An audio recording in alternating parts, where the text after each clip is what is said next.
South African National Rally Championship traditionally opens with the Tour Natal, and this year is no different. We're having a good outing today. Stage 2, or Invernettie 1, over 9.02 kilometers. Nice mixture of forest and sugarcane. This should be pretty fast as well, although challenging. So defending champions at it again in stage 2. Enzo Kuhn and Guy Hudson in the BP Ultimate Polo. And I suppose the big question now is, can they do anything to that gap opened up of 5.4 seconds by Mark Renier ahead of them? And they can't allow that gap to grow too much. You can see the disadvantage of running at the front of the field here, as we see Conrad Rothenbach now taking to stage 2. The disadvantage of running high up in the order on the road is that you're basically playing a sweeper for those behind.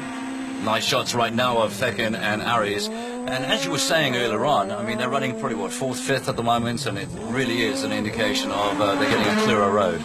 And taking good advantage of that, running 8th on the road, in fact now 7th, because Heinrich Latergan has gone missing.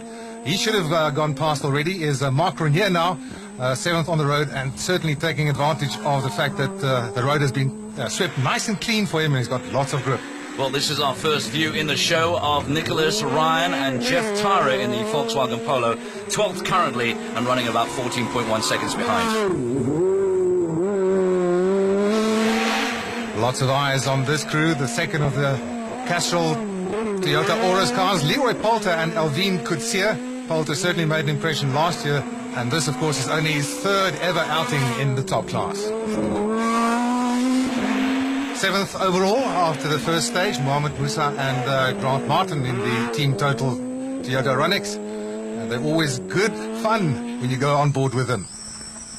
What is clear here is the different conditions in the forest now. Probably a little bit more slippery after overnight rain, lots of mud there. You've got to really keep your head together. Total Tour Natal Rally, and right now car number 17, Wilro Dibbenaar and Derek Jacobs, a little further back in the field, but nice to showcase some of those cars further back as they continue through the forest. Another one of those further back in the field is the first of the Subaru Impressors, Cindy Harding and Sebastian Klaas in car number 20, and will they impress? The first opportunity for the crews to take a look at the cars after the first 2 stages, and the top 6 as they are at the moment. Renier leading Herken Fekker by almost 9 seconds. Enzo Kuhn just a few tenths further back in 3rd position ahead of Rothenbach and Klinger. Mark, new team, and you're certainly starting off the way you mean to continue. Yeah, absolutely. I think with the package we got, we just it's actually just blown my mind. I'm so excited. It's just such a privilege to drive it, and you know, having put the deal together with Sassel, it's overwhelming right now. So tell us, how well is that car going then? It's at this one of the guys just came and asked me, you know, sort of how's it going, and I said 7/10, which is a bit of a driver thing, saying that, you know, I think there's still a lot of time to be found. How were those first 2 stages? Very tricky actually. You know, the sugarcane is quite long, and it's just over the road, so it's like you get a bit of tunnel vision. You can't see more than 100 meters in front of you, so it's quite scary. Charles, problems here, tell us about it. Yeah, we had some issues on the first stage towards the end. The power steering broke, the belt broke, and to make matters worse, when we got out the stage, the car started having a misfire and eventually cut out. Stage 3 now, and a repeat of stage 1. It's Drumdurroch, over 8.84 kilometers. Tight and twisty at places almost all the time in the sugarcane fields, but now lots of ruts have already developed because the entire fields have gone through this already, so this could be a bit of a tricky challenge for all of them. First on the road, as always, Enzo Kuhn and Guy Hodgson. 43 cars going through, so that's going to cause some damage, don't you think? Absolutely right. First view of Johnny Gemmell and Drew Sturrock in Team Castrol Toyota Iris, and notice a shot there of the windscreen wipers. It's going to make the roads a lot better for these drivers because they like these conditions, don't they? Indeed they do, and Johnny Gemmell certainly has some time to make up in these conditions that are a little bit grippier than in normal dry conditions. Jan Herbert, of course, knows this area very well. He's been rallying all his life. He's in 5th position after the first 2 stages, so also some time to be made up there. A man under pressure for his 2nd position is Herken Fekken. He's only 0.2 of a second ahead of teammate Enzo Kuhn. And in fact, on this stage, it actually goes 0.8 of a second slower to drop to third. Rally leader Mark Cronier, Robert Houghton in the Team Sassel Ford at the moment, about 9 seconds clear, and the way that they're going at the moment, I don't think anybody can touch them. Janelle de Villiers and Ralph Pitchford in the fourth of the BP Ultimate Volkswagen Polos, still finding their feet, especially Janelle. He's not quite used to the stop-start nature of rallying, and I'm sure that he's just taking it easy to get used to all of this. Currently inside the top 8. Also getting used to each other, really. Leroy Poulter and Elvine Coetzee. Elvine, of course, the daughter of the legendary Cassie Coetzee in South African rallying circles. They're currently in the top 10.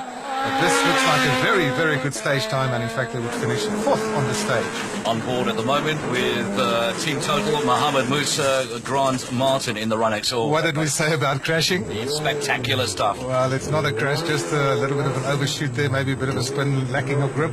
And is the rain playing a role here? Maybe a slight drizzle? Doesn't look very heavy at the moment, does it? I don't think there's a lot of damage to that car, so they can resume, and that's good news for them.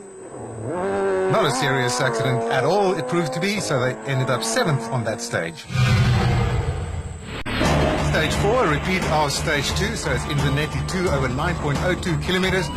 Fast sugarcane rallying and a slittering of forest. Enzo looking steely-eyed and Guy very focused. They've got about 9 seconds to make up, and can they do it? Well, you can see the surface there, no dust at all, so it could be a little bit tricky. They could even find more grip in these conditions after some light rain coming down. And Enzo Kuhn, always a man who goes as fast as he possibly can. As you say, he's got about 9 seconds to make up, but he's not going to do that in one go on the stage, but he's certainly going to try to do a part of it. Certainly looking a lot faster, though, I've got to tell you, even though it's the last gravel section of the day. Nice to see this car. It's the Team Castrol Oris.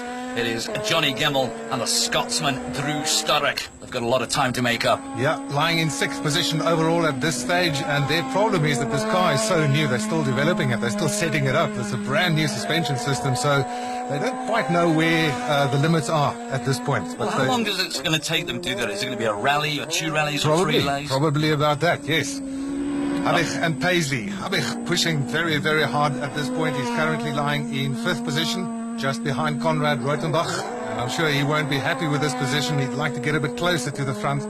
That's, of course, his home turf, so this is where he wants to do well. Speaking of which, Conrad Reitenbach and Nicola Klinger in the G Fuel Ford Fiesta. I think they've been driving a very clever race, keeping the car. They want to stay in touch, but they don't want to be out there in front sweeping the road. Look at that, 5th position, fastest on this stage. Hagen Fecken and Pierre Arries involved in a huge ding-dong battle with Enzo Kuhn and Guy Hodgson, their DP Ultimate teammates, for 2nd position. And that's a good point, Steve. I think these guys also just want to stay in touch. And he sets the 3rd fastest time on that stage. Drivers and navigators always very interested to see what the opposition has been doing. That's what that board is for. So car number 1 at the top there, setting the fastest time so far. That's Enzo Kuhn, but Hagen Fecken dropping 0.8 of a second from his teammate as we go back on board again. JP Damser and Carolyn Swan in the Toyota Runnex. About 10th at the moment. They should be happy with that. Yeah, I reckon they should be happy with that. Inside it, or just in the top 10. Good position to be at the end of day 1. Rally leader Mark Cronier along with Robin Houghton. Sassel will be so proud of them. New sponsor, a new team, and they are doing exceptionally well, holding a good margin over the rest of the field. And he sets the fastest stage time there as well, winning yet another stage. He continues to be on a surge at the moment, impressing everybody. And here comes their teammates at the moment, Team Sassel Ford, John Williams and Kubus Frey. And they are 11th at the moment. 7th at the moment, Neil de Villiers and Ralph Pitchford. It doesn't seem so, but they are taking it easy. They want to stay on the road. They don't want to damage the car. They want to get as much experience together and in rallying as well. Leroy Poulter, Elvine Coetzee in the other Team Castrol Oris, and doing well. They have set the 7th fastest stage time in stage 4. To the front runners in the Super 1600cc class now. It's a new class for this year, and they're also running their own separate championship. In 3rd position at this point, Charles Conradi and Kes Naidu in their Toyota Auris. It's a fine 3-way battle for the 1600cc honours at this point. In 2nd place, it's Ashley Haig Smith and Hilton Orfrey in their Ford Fiesta. And leading the class at this point, Craig Trott and Robbie Coetzee in their Toyota Runnex in the Team Total colours. Craig, of course, a former multiple class champion in the 1600cc class.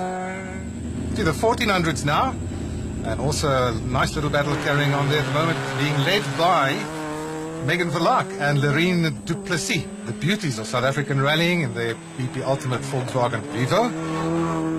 They are just ahead. The similar car of Henk Lategan, he's the son of Heinrich Lategan, and Pierre Jordan. As I say, a nice little battle going on here for 1400cc honours. Also nice to see the next generation coming up here and making debut on national championship rallying level. Multiple karting champion. It's one of the young guns. It's Ian Young in the Toyota Yaris, car number 84. Coming to grips with the tight, tricky turns on this rally. So after 4 gravel stages, back to Ammons and Toti for the final stage of the day, and it looks like it is going to be wet. I'm second at the moment.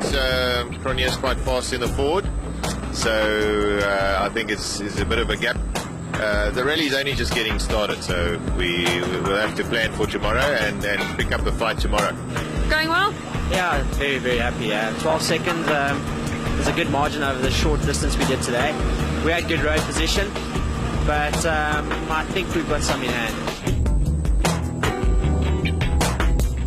Mohammed seems to be going quite well, but a bit of damage there. We were going through a fast section, and I think some cane jumped into the road. But it's not affecting the car's handling at all. No, it's just superficial damage. We went a little bit wide somewhere and tipped something, so it's not serious.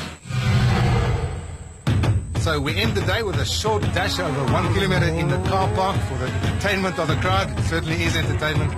One thing one should always take into account is you cannot win a rally here, you can always lose one. This is like the rock and roll of rally, isn't it?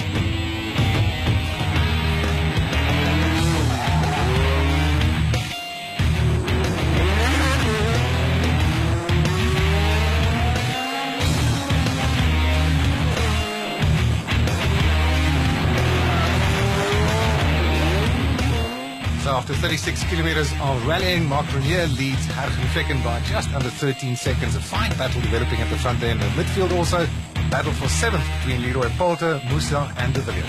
After the break, day 2 action from the Total to Natal.